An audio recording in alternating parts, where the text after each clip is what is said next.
So far we have studied about the packing efficiency of a simple cubic unit cell, body center cubic unit cell and face center cubic unit cell. Now we are going to study about the calculation of a density of a cubic crystal from its edge. Calculation of a density.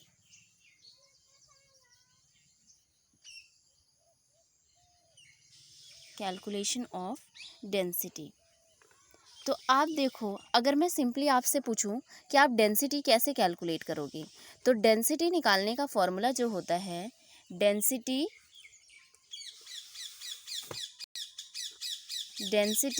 Equal to mass by volume. अगर simple language में आप देखो कि अगर किसी भी particular substance की density आपको कैलकुलेट करनी है, तो आप क्या करोगे, उसका जो भी मास है डिवाइडेड बाय जितना वो जगह घेरती है, मतलब जितना उसका वॉल्यूम है वो क्या हो जाएगा, उसका डेंसिटी हो जाएगा। पर हमें सॉलिड स्टेट में density of a unit cell निकालना है। क्या निकालना है? Density of a unit cell. ठीक है, तो density of a unit cell निकालने के लिए हमें mass of a unit cell पता होना चाहिए and volume of a unit cell पता होना चाहिए, तब हम कैलकुलेट कर पाएंगे density of a unit cell. ठीक है, तो density of a unit cell के लिए सबसे पहले देखते हैं कि हम मास कैसे कैलकुलेट करेंगे। तो जैसे कि हमारे पास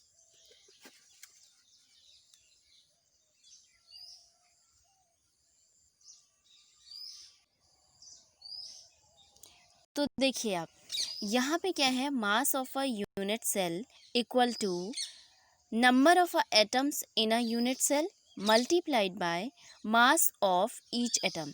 जैसे आपका ये यूनिट सेल है,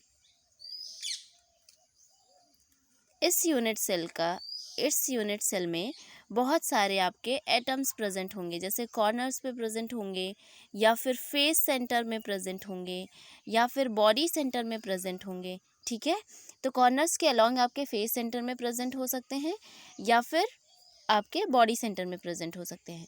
तो मास कैलकुलेट करने के लिए हमें क्या करना होगा कि इस पर्टिकुलर अरेंजमेंट का, जो आपको यूनिट सेल दिया हुआ है उसका क्या अरेंजमेंट है, उससे हमें पता चल जाएगा कि नंबर ऑफ़ यूनिट सेल कितने हैं।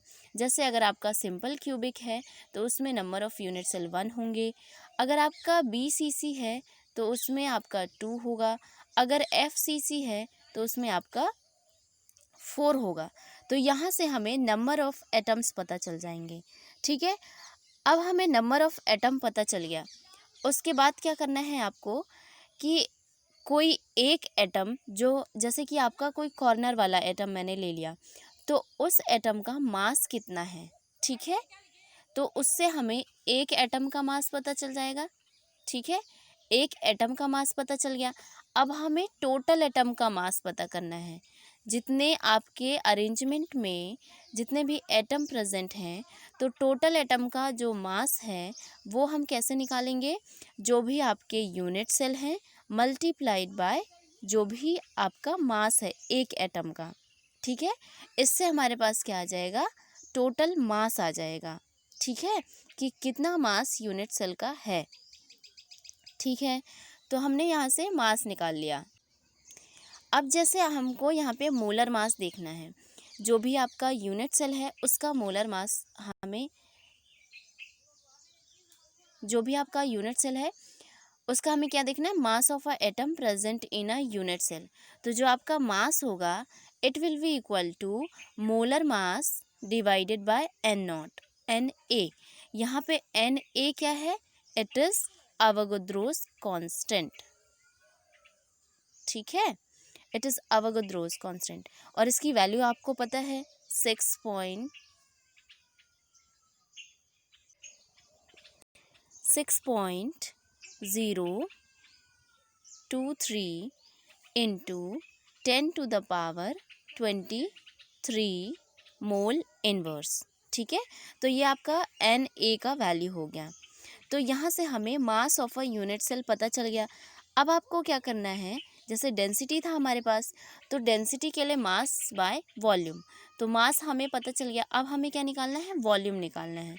तो वॉल्यूम निकालने के लिए हमें क्या करना होगा कि जो आपकी यूनिट सेल है, ये आपका यूनिट सेल था, इस यूनिट सेल का जो लेंथ है, जैसे कि हम सपोज करते हैं इसकी लेंथ ए है, ये भी ए है और ये ए है। अब क्यूबिक यूनिट सेल के लिए निकाल रहे हैं हम, तो जो आपका वॉल्यूम हो जाएगा it is equal to a multiplied by a, so it will be equal to a cube. तो यहाँ से हमें वॉल्यूम भी पता चल गया। अब हमें निकालना क्या है, density. So density of a unit cell क्या हो जाएगा, density of a unit cell will be equal to mass of a unit cell divided by volume of a unit cell. तो अब हमने मास कैलकुलेट किया था क्या, z multiplied by small m और डिवाइडेड बाय क्या हो जाएगा आपका वॉल्यूम। तो वॉल्यूम क्या क्या निकाला है हमने, a क्यूब। ठीक है, अब स्मॉल m को रिप्लेस कैसे कर सकते हैं, small m equal to capital M upon n naught. ठीक है, तो यहाँ से हम स्मॉल m को रिप्लेस कर सकते हैं, इसलिए आप ये वाला फॉर्मूला देखो, यहाँ पे क्या है, z multiplied by capital M divided by a cube multiplied bye n a। ठीक है, तो यहाँ से आपको ये मिल गया। अब आप देखो आपके पास डेंसिटी का फॉर्मूला है, तो आप यहाँ से क्या कर सकते हो कि density of a solid can be determine by other methods. बहुत सारे अदर मेथड्स हैं जिनकी वजह से हम डेंसिटी कैलकुलेट कर सकते हैं। अब हमारे पास यहाँ पे 5 पैरामीटर्स हैं, कौन कौन से, जैसे डेंसिटी के फॉर्मूला में क्या है, डी है, जेड है नंबर ऑफ एटम्स, एम क्या है, मास है, फिर ए क्या है आपका यूनिट सेल का लेंथ है, एन नॉट क्या है, अवोगाद्रोस कांस्टेंट है। तो इनमें से हमको अगर 4 पैरामीटर्स की वैल्यू पता है, 4 पैरामीटर्स अगर नोन है आपको, तो आप 5th पैरामीटर को कैलकुलेट कर सकते हो।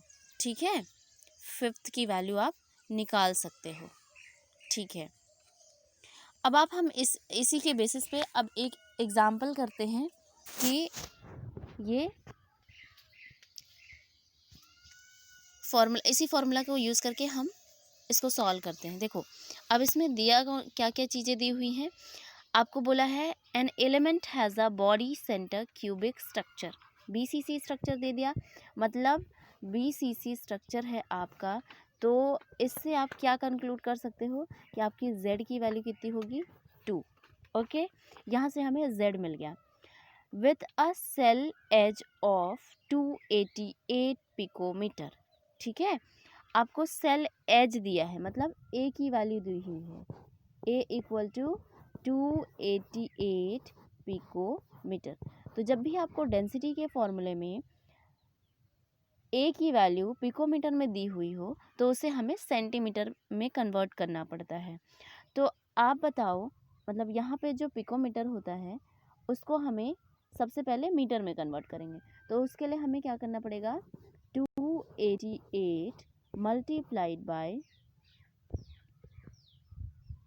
पिकोमीटर में कन्वर्ट करने के लिए हम क्या करेंगे, 288 multiplied by 10 to the power -12 करेंगे, तो वो आपका कन्वर्ट हो जाएगा मीटर में। ठीक है, अब आपको पता है कि 1 मीटर इक्वल टू 100 सेंटीमीटर। ठीक है, 100 सेंटीमीटर होता है। तो आप क्या करोगे, इसे सेंटीमीटर, मीटर को सेंटीमीटर में कन्वर्ट करोगे। ठीक है, तो ये यहाँ से क्या हो जाएगा, 288 इंटू 10 टू द पावर, अब यहाँ पे -12 है, 10 टू द पावर -12 है मीटर में। अब आपको पता है कि मीटर में कितना होता है, 100 होता है। ठीक है, तो आप यहाँ पे क्या कर दोगे, इंटू 10 टू द पावर 2, 100 को हम 10 टू द पावर 2 लिख सकते हैं। तो यहाँ से आपकी वैल्यू क्या आई, 288 into 10 to the power -10 centimetre. अब आपके पास ये ए की वैल्यू आ गई है, किसमें, ए की वैल्यू आ गई है सेंटीमीटर में। ठीक है। अब इसका आपको क्यूब करना होगा, ठीक है। क्यों क्यूब करना होगा? क्योंकि आपको डेंसिटी निकालना पड़ेगा, आगे क्वेश्चन में बोलेगा। तो आप जब क्यूब करोगे तो उससे आपको वॉल्यूम मिलेगा, ठीक है। तो आप याद रखना A equal to 288 into 10⁻⁻10 centimetre हो गया। अगर A क्यूब करेंगे तो इसका होल क्यूब करना पड़ेगा, ठीक है। ये हो गया।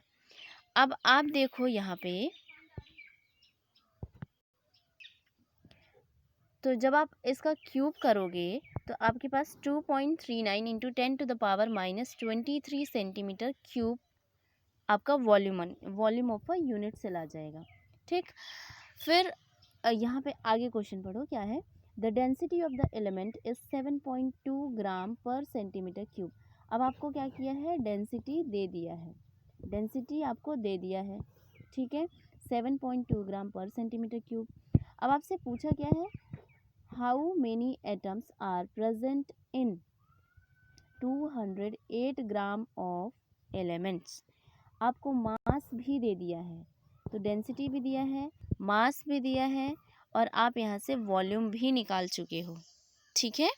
अब आपसे पूछ क्या रहा है? हाउ मेनी एटम्स, मतलब नंबर ऑफ एटम्स आपके कितने हैं। तो उसके लिए हमें क्या करना पड़ेगा? देखो, डेंसिटी का फॉर्मूला हमें पता है, तो हम लगाएंगे यहाँ से density equal to mass by volume होता है, ठीक है।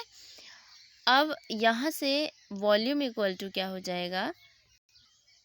मास बाय डेंसिटी, ठीक है। तो यहाँ पे मास दिया हुआ है 208 ग्राम, डिवाइडेड बाय डेंसिटी कितनी है? 7.2। तो जब आप इसको डिवाइड करोगे तो it will be equal to 28.88 centimetre cube. ये आपका वॉल्यूम निकल गया, ठीक है। अब आपको क्या करना है? नंबर ऑफ यूनिट सेल निकालना है इन दिस वॉल्यूम। तो नंबर ऑफ यूनिट सेल निकालने के लिए आपके पास जो अभी आपने 208 ग्राम का जो वॉल्यूम निकाला है 28.88 सेंटीमीटर क्यूब, और जो आपने ए क्यूब निकाला था उससे आप डिवाइड कर दो इसे, ठीक है।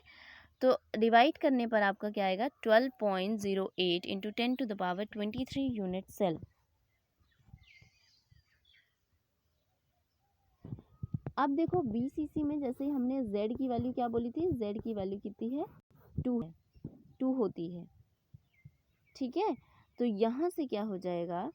Total number of atoms in 208 gram equal to 2 multiplied by atoms per unit cell, ठीक है। तो यहाँ से क्या आएगा आपका? जैसे यहाँ पे देखोगे तो यहाँ पे आपको क्या मिला कि एटम्स कितने हैं? 2 हैं, और जो आपका number of atoms per unit cell में जो आया है वो कितना है? 12.08 इंटू 10⁻23 यूनिट सेल। तो आप दोनों को जब मल्टीप्लाई करोगे तो ये यहाँ से आएगा 24.16 इंटू 10⁻23 एटम्स। तो ये आपका क्या निकल गया? जो आपको क्वेश्चन में पूछा था, how many atoms are present in 208 gram of elements. तो आपके कितने एटम्स आ गए? 24.16 इंटू 10⁻23 एटम्स। देखो अब एक और क्वेश्चन देखते हैं, इसमें क्या दिया हुआ है? आपको दिया है X-ray diffraction studies shows that copper crystallises in FCC unit. आपको FCC यूनिट दे दिया है, मतलब यहाँ से Z की वैल्यू कितनी निकल गई? 4। आपको क्वेश्चन बहुत ध्यान से पढ़ना है और फिर सोचना है कि इसमें क्या क्या चीज़ें दी हुई हैं और हमें क्या निकालना है, ठीक है। आपको एलिमेंट कौन सा दिया है? कॉपर दिया है, ठीक है। Z की वैल्यू मिल गई, हमें 4 मिल गई। With the cell edge of आपको A दे दिया है, A क्या दिया है? 3.608 इंटू 10⁻⁻8 सेंटीमीटर। ओके, तो अब आपको यहाँ पे कोई कन्वर्जन करने की ज़रूरत नहीं है क्योंकि आपको सेंटीमीटर में दे दिया है A की value, cell edge. In a separate experiment copper is determined to have a density of 8.92 gram per centimetre cube. अब यहाँ पे आपको मतलब एक सेपरेट एक्सपेरिमेंट किया जिसमें कॉपर की डेंसिटी कितनी पता चली, 8.92 ग्राम पर सेंटीमीटर क्यूब। अब आपको क्या कैलकुलेट करना है, atomic mass of a copper, मतलब आपको क्या निकालना है, कैपिटल एम। तो हमें पता है density equal to Z capital M upon a cube N naught, ये होता है। अब यहाँ से हमें डेंसिटी पता है, जेड पता है, ए क्यूब पता है, एन नॉट पता है, निकालना सिर्फ हमें क्या है, कैपिटल एम निकालना है। तो कैपिटल एम निकालने के लिए हमें क्या करना पड़ेगा, density multiplied by a cube multiplied by N naught divided by Z equal to, यहाँ से कैपिटल एम निकल जाएगा हमारा। तो डेंसिटी की वैल्यू आप रख देना 8.92, ए क्यूब की वैल्यू आप निकाल लेना, ए की वैल्यू आपको दी हुई है उसको 3 टाइम्स मल्टीप्लाई कर देना। एन नॉट आपको पता है बहुत अच्छे तरीके से, अवोगाद्रोस नंबर होता है, अवोगाद्रोस कांस्टेंट है 6.022 इंटू 10⁻23 मोल इनवर्स। फिर आपको जेड की वैल्यू पता चल गई है 4, क्योंकि यहाँ पे अरेंजमेंट क्या है आपका, FCC अरेंजमेंट है, ठीक है। तो यहाँ से बहुत इजीली आप इसको, सिंपल मैथमेटिक्स है, आप इसको कैलकुलेट कर सकते हो, ठीक है। फिर इसी तरीके से आप एक और क्वेश्चन देखो, यहाँ पे क्या है, सिल्वर फॉर्म आपको एलिमेंट कौन सा दिया हुआ है, सिल्वर दिया हुआ है, ठीक है, सिल्वर दिया हुआ है। AG from CCP lattice and X-ray studies of its crystal shows that the edge length of a unit cell is 408.6।